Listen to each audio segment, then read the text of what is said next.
அடுத்து எல்லே இளங்கிளியே இன்னும் உறங்குதியோ சில்லென்றலையேன்மே நங்கை மேற் போதரிக்கின்றேன் வள்ளை உன் கட்டுரைகள் பண்டே உன் வாயறிதும் வள்ளீர்கள் நீயேதான் நானேதான் ஆயிடுக ஒல்லை நீ போதாய் உனக்கென்ன வேறுடையை எல்லாரும் போர்ந்தார் போந்தெண்ணிக்கொள் வல்லானை கொன்றானை மாற்றாரை மாற்றழிக்க வல்லானை மாயனை பாடேலோர் எம்பாவாய்னு சொல்லி இதுலேயும் நாமக சங்கீதனத்தை சொல்லுகிறாள்.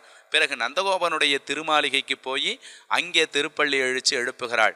நந்தகோபனுடைய திருமாளிகையிலே நாயகனாய் நின்ற நந்தகோபனுடைய கோயில் காப்பாலே கொடிதொரும் தோரண வாயில் காப்பானே மணிக்கதவம் தாழ்திரவாய் மாமீரவளை எழுப்பீரோ உண்மகள்தான் ஊமையோ அன்றி செவிடோ அனந்தலோ ஏமப்பெருந்துயல் மந்திரப்பட்டாலோ மாமாயன் மாதவன் வைகுந்தன் என்னன்னு நாமம் பலவும் நவின்றேலோர் எம்பாவாய்.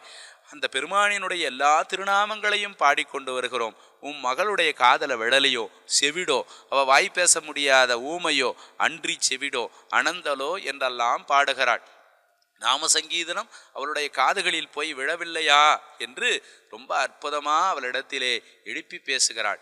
கும்பகர்ணனும் உனக்கே தோற்றே பெருந்துயில்தான் தந்தானோ ஆற்றல் அனந்தலுடையாய் அருங்கலமே தேற்றமாய் வந்து திரவேலோர் எம்பாவாய். கும்பகர்ணனே உன்னிடத்திலே தோற்று போய்விட்டான். கும்பகர்ணனுடைய தூக்கத்தை எழுப்புறதுக்கு கம்பன் அருமையான ஒரு பாடல் பாடுவான். கும்பகர்ணன் தூங்கின்னு இருக்கான், அவனை எழுப்பணும். பெரிய பெரிய யானைகளையெல்லாம் விட்டு எழுப்புகிறார்கள். யானை கால் தான் உடஞ்சதே தவிர அவனால் எழலை. அப்படி கொசு தட்டி போடுற மாதிரி தட்டினானாம். கிண்ணறர்கள் கெருடர்கள் இசைக்கருவிகளெல்லாம் கொண்டு போய் அந்த இடத்துல காதலை வச்சு தட்டினாங்களாம், எடலையாம். ஒரு பாட்டி கிட்ட கேட்டாங்களாம், அந்த கும்பகர்ணனை எழுப்புறதுக்கு என்ன வழி பாட்டின்னு. ஒன்றும் இல்லடா, உலக்க இருக்குது. உலக்கன்னா நிறைய பேருக்கு இன்றைக்கி மறந்து போயிருக்கோம். கம்பு இடிக்கிறதுக்கு, சோளம் இடிப்பதற்கு, அந்த காலத்தில் அரிசி குத்துவதற்கெல்லாம் பயன்படுவாங்க. மேலே ஒரு இரும்பு பூன் போட்டிருக்கோம், கீழே ஒரு இரும்பு பூன் போட்டிருக்கோம். அதுக்கு பேர் உலக்கன்னு பேர். அதை போய் அவன் காதலை வச்சு குத்தி எழுப்புங்க அப்படின்னு ஒரு பாட்டி சொல்கிறான். இலங்கையில் இருக்கிற ஒரு பாட்டி அவனை போய் எழுப்புறாங்க.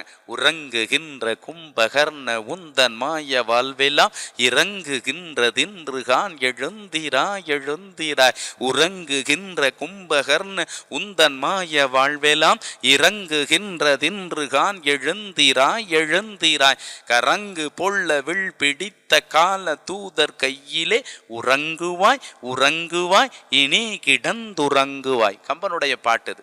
அப்ப அந்த உலக்கை சத்தமும் அந்த சந்தமும் ஒன்னா வந்தது. சந்தம் தமிழுக்கு சொந்தம்.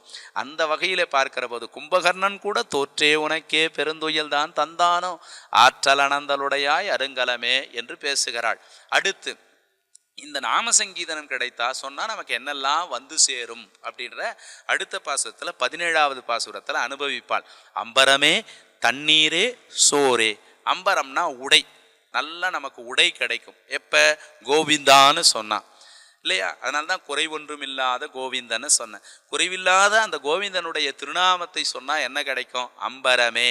அடுத்து என்னன்னா குடிப்பதற்கு நல்ல தண்ணீர் கிடைக்கும். அம்பரமே தண்ணீரே. அடுத்து என்ன? சோறு முக்கியமா சங்கம் முக்கியமான்னு பிள்ளைகளை கேட்டால் சோறு தான் முக்கியம்னு சொல்லுவாங்க இல்லையா? அது மாதிரி சோறு ரொம்ப முக்கியம். அதனால்தான் உண்ணும் நீரும் பருகும் தண்ணீரும் தின்னும் வெற்றிலை யாவும் கண்ணனே. கிருஷ்ணார்ப்பணம் பண்ணிட்டு எது ஒன்றும் நம்ம சாப்பிடணும். சமைச்சதை எடுத்துன்னு போய் பகவானுடைய திருமுன்பு வைத்து விட்டு எல்லாம் உன்னிடத்திலே சரணாகதி அடைந்து விட்டு அவருக்கு அமுது திருவமுது செய்ததைத்தான் நம்ம உண்ண வேணும். அதுக்குத்தான் அம்பரம் கிடைக்கும், தண்ணீரே சோரே. அதுக்கு எடுத்த என்ன? அறம் செய்யும். எல்லா அறத்தையும் நாம் செய்ய முடியும். இது மூணும் மனநிறைவாக இருந்தால் நல்ல உணவு, நல்ல உடை, நல்ல தண்ணீர் கிடைத்தால் போதுமானது. இது மூணும் இருந்தால் தனக்கு மீதியானதை மற்றவர்களுக்கு அறம் செய்ய வேண்டும். அதனால்தான் பொங்கல் திருநாளில் மற்றவர்களுக்கு ஆடை தானம் செய்ய வேணும், அன்னதானம் செய்ய வேணும், நீர்தானம். அதனால்தான் நம்முடைய இலக்கியங்கள் எல்லாம் நீர் அறம் நன்று. வீட்டுக்கு வந்த உடனே என்ன பண்ணோம்? ஒரு தண்ணீர் எடுத்து கொடுத்து வாங்க நல்லா இருக்கீங்களா அப்படின்னு சொல்லி கூப்பிடுற அந்த பழக்கமே கிடையாது. செல்ஃபோனில் தான் விளையாடிட்டு இருக்கிறானே தவிர அந்த குழந்தைக்கு பெரியவங்க வந்தால் அவர்களை தாழ்பணிந்து வரவேற்று அவர்களுக்கு தண்ணீர் தர வேண்டும் என்கின்ற எண்ணம் கூட இன்றைக்கு பிள்ளைகளுக்கு மருவி போயிட்டுது. ஆண்டாள் எப்படியெல்லாம் சொல்கிறா பாருங்க.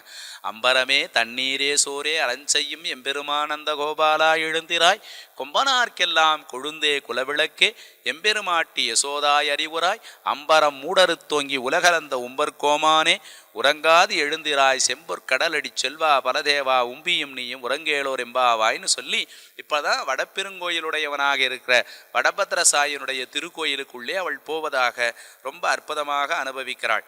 அப்படி அனுபவித்து குத்து விளக்கெரிய கோட்டுக்கால் கட்டில் மேல் மெத்தென்ற பஞ்சசயனத்தின் மேலேறி கொத்தளர் பூங்குழல் நப்பிண்ணை கொங்கை மேல் வைத்து கிடந்த மலர்வார்வா வாய்திரவாய் மைத்தடங்கண்ணினாய் நீ உன்மானாலனை எத்தனை ஏழும் பிரிவாற்ற கிள்ளையா தத்துவம் என்று தகவேலோர் எம்பாவா என்று நப்பிண்ணை பராட்டியை துயில் எழுப்புகிறாள். பிறகு 33 அமரருக்கு முன் சென்று கப்பம் தவிர்க்கும் களியை துயில் எழுப்புகிறாள். இப்படி ஒவ்வொன்றாக எழுப்பி கொண்டே வருகிறாள்.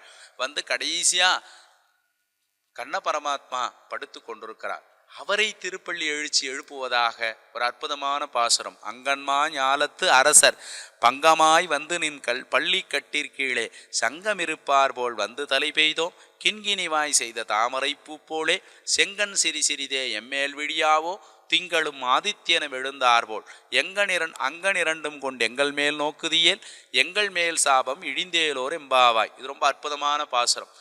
ராஜாக்களெல்லாம் வந்திருக்காங்க. ராஜாதி ராஜனாயிருக்கிற கண்ணனை திருப்பள்ளி எழுப்புவதற்காக வந்திருக்கிறார்கள். அங்கன்மா ஞாலத்து அரசன் பங்கமாய் மெதுவா வந்து உன் பள்ளி கட்டிற்கீழே சங்கம் இருப்பார் போல் வந்து தலை பெய்தோம். சங்கங்கள் எல்லாம் ஒன்னா சேர்ந்து வந்து சங்கமித்திருக்கிறார்கள். அங்கன் இரண்டும் கொண்டு எங்கள் மேல் கிங்கிணிவாய் செய்த தாமரை பூப்பேளை. கிங்கிணி என்றது காலில் கட்டியிருக்கிற சலங்கையில் அந்த விழி எப்படி இருக்குமோ அது மாதிரி மெதுவாக திறந்து எங்கள் மேல் நோக்குதியல். எப்படியா திங்களும் ஆதித்யனும் எழுந்தார்கள். ஆதித்யன்னா சூரியன், திங்கள்னா சந்திரன். யாரை அவன் ஆதித்தனை போல பார்ப்பான்னா எதிரிகளை ஆதித்யனை போல பார்ப்பான், சுட்டி எரிப்பான் தன்னுடைய கண்களினாலே. ஆனால் அடியார் பெருமக்களை என்ன பண்ணுவான்னா குளிர்ச்சி மிகுந்த பார்வையால் தன்னை ஈர்த்து கொள்வான். திங்களும் ஆதித்யனும் கொண்டா அங்கன் மேல் கொண்டு எங்கள் மேல் நோக்கிதியல் எங்கள் மேல் சாபம் இழிந்தேலோர் எம்பாவாய்னு சொல்லி அந்த கண்ண பரமாத்மாவை துயிலெழுப்புவதற்காக எல்லோரும் வந்து நிற்கிறார்கள்.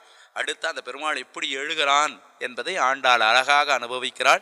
மாறி மழை முடஞ்சில் மண்ணி கிடந்துறங்கும் சீரிய சிங்கம் அறிவுற்று தீவிழித்து வேரி மயிர் பொங்க எப்பாடும் பேர்ந்துதறி நீ மூறி நிமிர்ந்து முழங்கி புறப்பட்டு போதருமா போலே நீ பூவை பூவண்ணா இங்கனனே பொந்தருளி கோப்புடைய சீரிய சிங்காசனத்திருந்து யாம் வந்த காரியம் ஆராய்ந்து அருளேலோர் எம்பாவாய். பெருமானே நீ இப்படி எழணும், இளஞ்சிங்கத்தை போல எழணும், மூறி நிமிரணும், முழங்கி புறப்படணும், வந்து அந்த சிங்காசனத்திலே அமர வேணும்னு சொல்லி பெருமாளிடத்திலே விண்ணப்பம் செய்கிறாள்.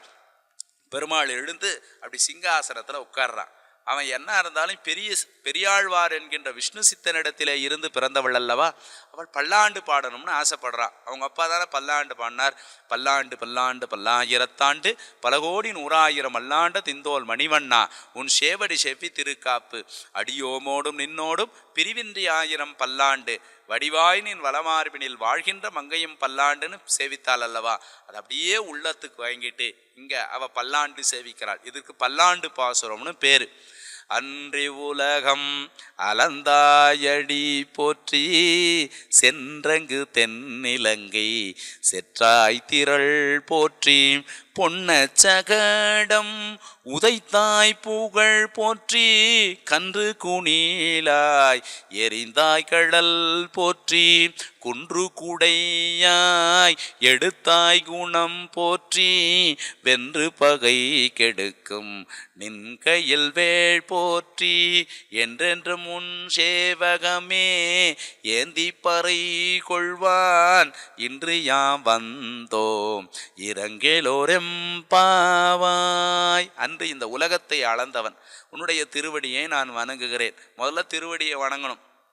பெருமாளை சேவிக்க போகும்போது பாதாதி கேசமாய் கேசாதி பாதமாய் வணங்கணும். முதல்ல பெருமானினுடைய திருவடி எப்படிப்பட்ட திருவடி தெரியுமா? அயோத்தியிலே இருந்து இலங்கை வரை நடந்து சென்ற திருவடி. அந்த திருவடி தானே ஒன்றால் இந்த உலகத்தை அளந்து இன்னொன்றை மேலுலகத்தில் அளந்து மூன்றாவது அடி எடுப்பதற்கு அடியில்லாத திருவடி. அந்த திருவடி தானே பாண்டவனுக்காக தூது சென்ற திருவடி. அந்த திருவடி தானே அன்றைக்கு பாஞ்சாலி அங்க பாண்டவர்களுடைய சபையிலே கதறிய போது ஓடோடி வந்து உதவி செய்த திருவடி. அந்த திருவடி தானே குசேலனுக்கு அருள் அருள் செய்த திருவடி. அந்த திருவடி தானே திருவேங்கடமாமலையிலே நின்று திருக்கோலத்தில் சேவை சாதிக்கிற திருவடி. அந்த திருவடி தானே சோளிங்கர மலையில் நரசிங்க பெருமானாக அமர்ந்திருந்து சேவை சாதிக்கிற திருவடி. அந்த திருவடிதானே திரு அரங்கத்திலே பள்ளி கொண்டிருக்கிற பரந்தாமனாக இருக்கிற திருவடி. இப்படிப்பட்ட திருவடியை அவள் போற்றி பரவுகளால் அன்றி உலகமலந்தாயடி போற்றி சென்றங்கு தென்னிலங்கை செற்றாய் திரள் போற்றி. தென்னிலங்கை கோமானை செற்றவனே உன்னுடைய திரள் உன்னுடைய தோல் போற்றி என்று பேசுகிறாள். ஏன் தோல் போற்றி? தோள் கண்டார் தோளே கண்டார் தொடுகளல் கமல மன்ன தாழ் கண்டார் தாளே கண்டார் தடக்கை கண்டாரும் மக்தேன ராமாயணத்தில் கம்பன் அனுபவிப்பான். அப்படிப்பட்ட தோல் அவனுடைய தோல். சீதை கன்னிமாடத்திலிருந்து பார்க்கிற போது அவனுடைய முகத்தில் பார்க்கலையா, அவனுடைய பஜாக்கிரமம் மிக்க அந்த தோலை பார்த்தாள். அண்ணலும் நோக்கினால் அந்த பார்வை இந்த தோளின் மீது படுகிற போது அவளும் நோக்கினாள் என்று கம்பன் பாடுவானே. அப்படிப்பட்ட தோல் அந்த தோல். அப்படிப்பட்ட தோலை நான் போற்றுகிறேன் என்று அழகா எழுகிறார். கன்று குணிலாய் எறிந்தாய் கடல் போற்றி. அன்றைக்கு குன்று குடையாய் எடுத்தாய் குணம் போற்றி. கன்று வடிவிலே ஒரு பகாசுரன் வந்தான். அந்த பகாசுரன் என்ன பண்ண, ஒரு சுழட்டி பசுக்கூட்டங்களுக்கு மத்தியிலே அடிக்கிற போது அவனும் இறந்து போனான். அந்த கன்றியினுடைய வடிவிலே வந்த பகாசுரனும் இறந்து போனான். இதுதான் ஒரு கல்ல ரெண்டு மாங்கான்னு சொல்லுவாங்க. ஆகையினாலே பகவான் அப்படி திருவிளையாடல்களை பண்ணானா. இந்திரன் கல்மாரி பொழிகிற போது அந்த குன்றை கோவர்தனகிரியை தன் சுண்டு விரலினாலேயே காத்தவன் நம்முடைய பெருமான். அப்ப அடியவர்களுக்கு ஒரு துன்பம் என்றால் அவன் காலையும் பயன்படுத்துவான், கையையும் பயன்படுத்துவான், தோளையும் பயன்படுத்துவான். ஒவ்வொன்றையும் அவனுடைய அழகு சௌந்தரியத்தை அழகு திருமேனியை பார்த்து பார்த்து புகழ்ந்து புகழ்ந்து பாடுகிறாள் ஆண்டாள். அப்படி அனுபவிக்கிறாள். அனுபவித்து அந்த பாசுரத்தை சேவிக்கிற போதுதான் நம்மை அறியாமல் காதலால் கசிந்து உருகி கண்ணீர் மல்க இந்த பாசுரங்களை எல்லாம் நாம் சேவிக்க வேணும். அதை தான் ரொம்ப அழகாக சொல்கிறார். அந்த இடத்துல கன்று குணிலாய் எறிந்தாய் கடல் போற்றி, குன்று குடையாய் எடுத்தாய் குணம் போற்றி, வென்று பகை கெடுக்கும் நின் கையில் வேள் போற்றி, என்றென்றும் உன் சேவகமே எந்தி பறை கொள்வான் இன்று யாம் வந்தோம் இறங்கேலோர் எம்பாவைன்னு சொல்கிறார். அடுத்த பெருமாள் ஒருத்தி மகனாய் பிறந்து ஓரிரவில் ஒருத்தி மகனாய் ஒளிர்த்து வளர தருக்கிலனாகி தான் தீங்கு நினைந்த கருத்தை பிழைப்பித்த கஞ்சன் வயிற்றில் நெருப்பண்ணன் என்ற நெடுமால். அவன் பிறப்பானான்னு நெருப்பு மாதிரி கட்டிட்டு இருக்கானான் கம்சன். ஒருத்தி மகனாய் பிறக்கிறான். தேவகியனுடைய மைந்தனாய் அந்த அற்புதமான கிளையிலே சிறைச்சாலையிலே பிறக்கிறான். அவன் யமுனை நதியில அப்படியே எடுத்துட்டு போறான் வசுதேவனுடைய திருமாளிகைக்கு. கண்ணதாசனை போல கண்ணனை அனுபவித்தவன் பார்க்க முடியாது. பாரதியினுடைய கண்ணன் பாட்டு இருக்குது பாருங்க, அது அருமையான பக்தி பணுவல். கண்ணனுடைய பாடல் கண்ணனை சேவகனாக, தலைவனாக, தொண்டனாக, காதலனாக, காதலியாக என்னென்ன வகையிலே பாரதி அனுபவிக்கிறான் பாருங்க. ஒருத்தி மகனாய் பிறந்து ஓர் இரவில் ஒருத்தி மகனாய் ஒளிர்த்து வளர்கிற போது அந்த யமுனை நதி அப்படியே வழிவிடுகிறதாம்.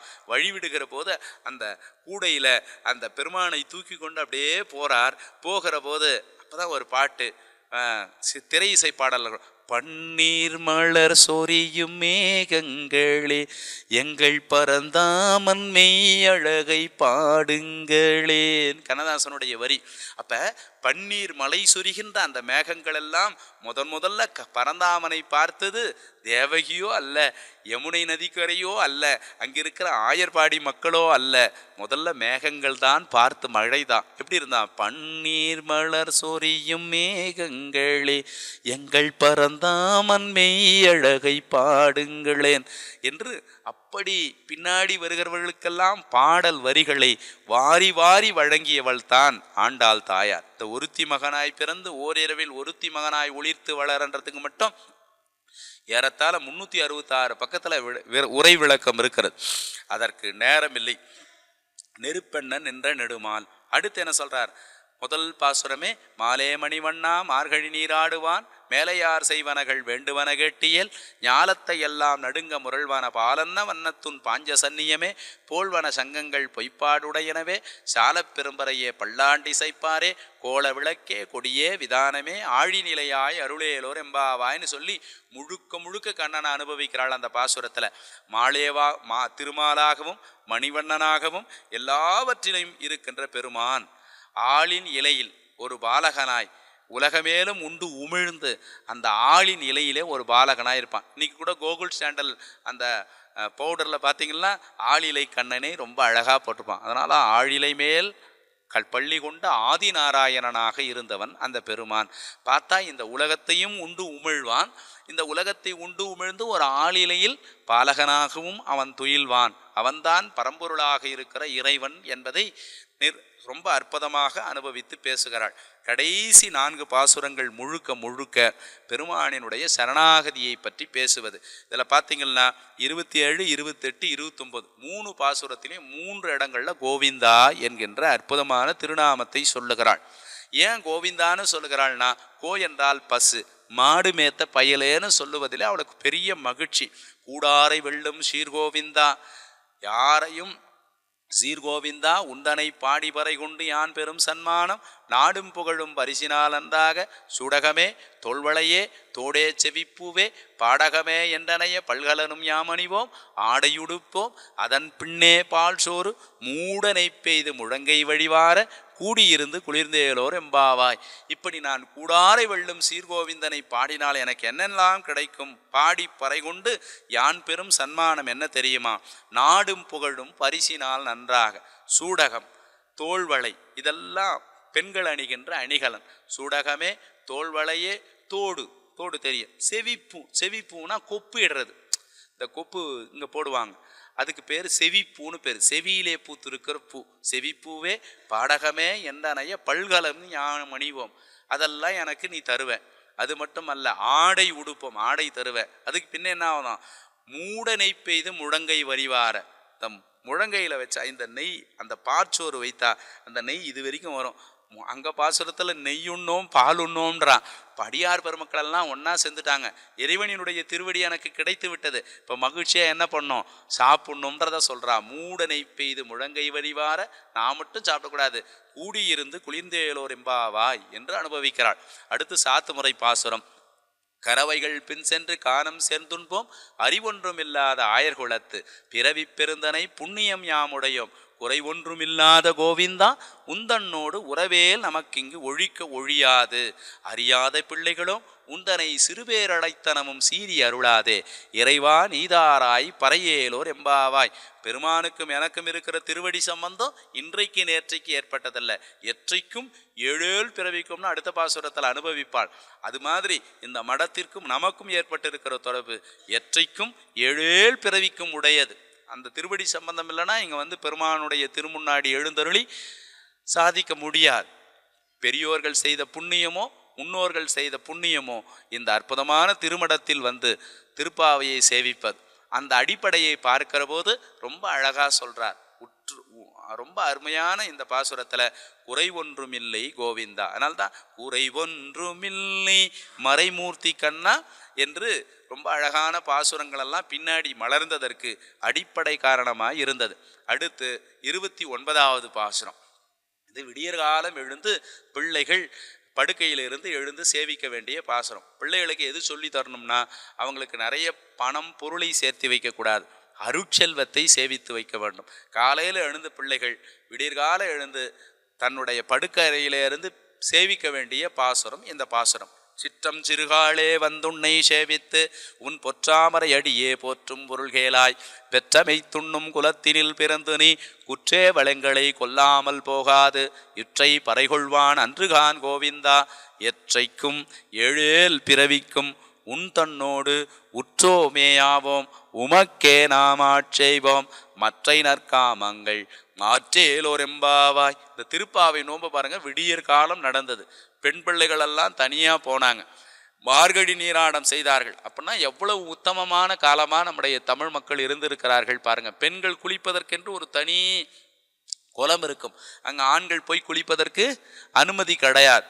அந்த விடியற் காலம் ஒரு தன்னந்தனியாளாக ஒரு பெண்கள் கூட்டத்தோட போயிட்டு சிற்றஞ்சிறுகாலே போய் சேவிப்பதற்கு பெண்களுக்கு சுதந்திரம் வழங்கிய மண் இந்த தமிழ் மண். வீட்டுக்குள்ளே பெண்ணை பூட்டி வைப்போம்ன்றதெல்லாம் பிற்காலத்திலே வந்தது. ஆனால் சங்ககால பெண்கள் எல்லாம் ஆண்களோடு சரிநிகர் சமானமாய் வாழ்ந்திருக்கிறார்கள் என்பதை ஆண்டாள் மிக அழகாக அனுபவிக்கிறாள். ஒரு புரட்சியை செய்திருக்கிறாள். ஒரு பெண் தனியாக போய் ஆண்கள் உடைய துணை இல்லாமல் இறைவனை அடைய முடியும் என்பதை சொல்லுகிற ஒரு புரட்சி காப்பியமாக திகழ்வதுதான் திருப்பாவை. அதனால்தான் சிற்றஞ்சிறுகாலே வந்துன்னை சேவித்து உன் பொற்றாமரை அடியே போற்றும் பொருள்கேளாய். பெற்றமை துண்ணும் குலத்தினில் பிறந்து நீ குற்றேவளங்களை கொல்லாமல் போகாது இற்றை பறை கொள்வான் அன்றுகான் கோவிந்தா எற்றைக்கும் ஏழேல் பிறவிக்கும் உந்தொன்னோடு உற்றோமே யாவோம் உமக்கே நாம் ஆட்செய்வோம்.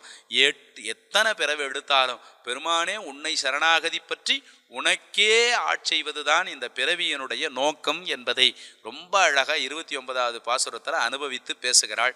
30வது பாசுரம் வங்கக்கடல் கடைந்த மாதவனை கேசவனை திங்கள் திருமுகத்து சேயிழையார் சென்றிரஞ்சி அங்கப்பறை கொண்டாற்றை அணிப்புதுவை பைங்கமர தந்தரியல் பட்டர்பிரான் கோதை சொன்ன சங்கத் தமிழ் மாலை 30 தப்பாமே இங்கு இப்பரிசுரைப்பார் 2 மாழ்வரைதோள் செங்கன் திருமுகத்து செல்வத் திருமாலால் எங்கும் திருவருள் பெற்று இன்புருவர் எம்பாவாய். வங்க கடல் கடைந்தவனாக இருக்கிற மாதவனை கேசவனை திங்கள் திருமுகத்து இந்த 30 நாளும் நாம் நோன்பு இருந்து அவனை நாம் வணங்கினால் என்ன கிடைக்கும் அப்படின்னா செங்கன் திருமுகத்து செல்வத் திருமாலால் எங்கும் திருவருள் பெற்று எல்லா இடங்களிலும் எம்பெருமானினுடைய திருவருள் பெற்று இன்புருவர் எல்லோரும் இன்பமாக வாழ்வதற்கு என்ன பண்ணணும்? சங்கத் தமிழ் மாலை தமிழ் மாலை என்று சொல்லுகிறாள். அது கூட இல்லை, சங்கத் தமிழ் மாலை என்று சொல்லுகிறார்கள். இப்போ தமிழ் மாலைன்னு ஒரு தொலைக்காட்சியில் வருதுன்னா எங்கிருந்து எடுத்து ஆண்டு கொண்டிருக்கிறார்கள் என்பதை நீங்கள் தெரிந்து கொள்ளுங்கள். திருப்பாவிலிருந்து போனது தான் தமிழ் மாலை என்கின்ற நிகழ்ச்சி இல்லையா? சங்க தமிழ் மாலை 30 தப்பாமே இங்கு இப்பரிசுரைப்பர் 2 மாழ்வரைதோள் செங்கன் திருமுகத்து செல்வத் திருமாலால் எங்கும் திருவருள் பெற்று இன்புருவர் எல்லோரும் இன்பமாக இருக்க வேண்டும்னா இந்த பாவை நோன்பு நோற்க வேண்டும். பாவை நோன்பு நோற்றால் எல்லாவற்றையும் இறைவன் நமக்கு தருவான் என்பதை இந்த பாசுரம் நமக்கு அழகாக சொல்லுகிறது. கோதை பிறந்தவூர் கோவிந்தன் வாழுமோர் சோதிமணிமாடத் தோன்றுமோர் நீதியால் அல்லபத்தர் வாழுமோர் நான்மறைகள் ஓதுமோர் வில்லிபுத்தூர் வேதக்கோனோர் திருப்பாவை பாதகங்கள் தீர்க்கும் பரமனடி காட்டும் வேதம் அனைத்திற்கும் வித்தாகும் கோதை தமிழ் 5 மரியாத மானிடரை வையம் சுமப்பது வம்பு என்று பேசிய ஆண்டாள் அவளுடைய வாழி திருநாமத்தை சொல்லி அடியேன் நிறைவு செய்கிறேன். திருவாடிப்பூரத்தில் ஜெகதுதித்தால் வாழியே திருப்பாவை 30 செப்பினால் வாழியே பெரியாழ்வார் பெற்றெடுத்த பண்பிள்ளாய் வாழிய பெரும்பூதூர் மாமணிக்கு பின்னானால் வாழிய 140 ஒன்றுரைத்தால் வாழியே உயர் அரங்கற்கே கண்ணை உகந்தளித்தால் வாழிய மறுவா வள்ளி வடநாடி வாழிய வன்புதுவினகற்கோதை மலர்பதங்கள் வாழியே பற்பமெனத்திகள் பைங்கழலும் தன் பல்லவமே விரலும் பாவனமாகிய பைந்துவராடை பதிந்த மருங்கழகும் முப்புரி நூலொடு முன்கையிலேந்திய முறுவல் நிலாவழகும் கற்பகமே விழி கருணை பொங்கிடும் கமலக் கண்ணழகும் காரிசுதன் முடி சூடிய முடியும் கனகரச் சிகை முடியும் எப்பொழுதும் எதிராசன் வடிவழகன் இதயத்து உள்ளதனால் இல்லை எனக்கெதிர் இல்லை எனக்கெதிர் இல்லை எனக்கெதிர் எம்பெருமனார் ஆழ்வார்ஜிய திருவடிகளே சரணம். ஆச்சாரியன் ஸ்ரீ ஸ்ரீ முரளிதர சுவாமியின் திருவடிகளே சரணம். இணைபோல் பிழை செய்வார் இவ்வுலகினில் உண்டோ உனைபோல் பொறுக்க வெள்ளாரும் உண்டோ அனைத்துலகம் வாழப் பிறந்த எதிராசமாமுனிவா ஏழைக்கிறங்காயினி ஸ்ரீயக்காந்தாய கல்யாண நிதையேத்தினாம் ஸ்ரீவேங்கட நிவாசாய சீனிவாசாய மங்களம் ஸ்ரீயக்காந்தாய கல்யாண நிதையேத்தினாம் ஸ்ரீவேங்கட நிவாசாய சீனிவாசாய மங்களம் மங்களாசாசன பரைமதாச்சாரிய புரோகமை சர்வைஸ்ய பூர்வயாச்சாரியை சஸ்குருயாயாஸ்து மங்களம்.